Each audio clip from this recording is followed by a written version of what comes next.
একটি ছোট্ট গ্রাম ছিল যেখানে আমানা নামের একটি মেয়ে তার বাবা মায়ের সঙ্গে থাকত। আমানা ছিল খুব মিষ্টি ও বুদ্ধিমতী, কিন্তু মাঝে মাঝে সে এমন কিছু কাজ করত যা তার করা উচিত ছিল না। একদিন সে গ্রামের পাশে থাকা এক পুরনো জঙ্গল থেকে একটি গাছ দেখতে পায়। গাছটি দেখতে সুন্দর ও আকর্ষণীয় ছিল, কিন্তু তার বাবা মা সব সময় বলতেন, জঙ্গল থেকে দূরে থাকো। তবে কৌতূহল আমানাকে জঙ্গলে টেনে নেয়। সে গাছটির কাছে গিয়ে দেখতে পায় এর ফলগুলো খুব রঙিন ও মিষ্টি গন্ধযুক্ত। তখনই সে মনে করতে পারে তার বাবা বলেছিলেন, আল্লাহ যা নিষেধ করেছেন তা কখনোই গ্রহণ করো না। কিন্তু তার লোভ তাকে জয় করে এবং সে একটি ফল খায়। সাথে সাথে আমানা অজ্ঞান হয়ে যায়। অজ্ঞান অবস্থায় আমানা একটি স্বপ্ন দেখে। সেখানে সে একটি আলোকিত পথ দেখতে পায় এবং তার সামনে একজন বয়স্ক লোক দাঁড়িয়ে থাকে। লোকটি তাকে বলে, এই গাছটি ছিল একটি পরীক্ষা।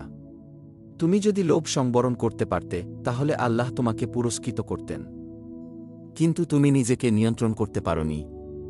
তবে তোমার সামনে এখনও সুযোগ আছে। আল্লাহ ক্ষমাশীল।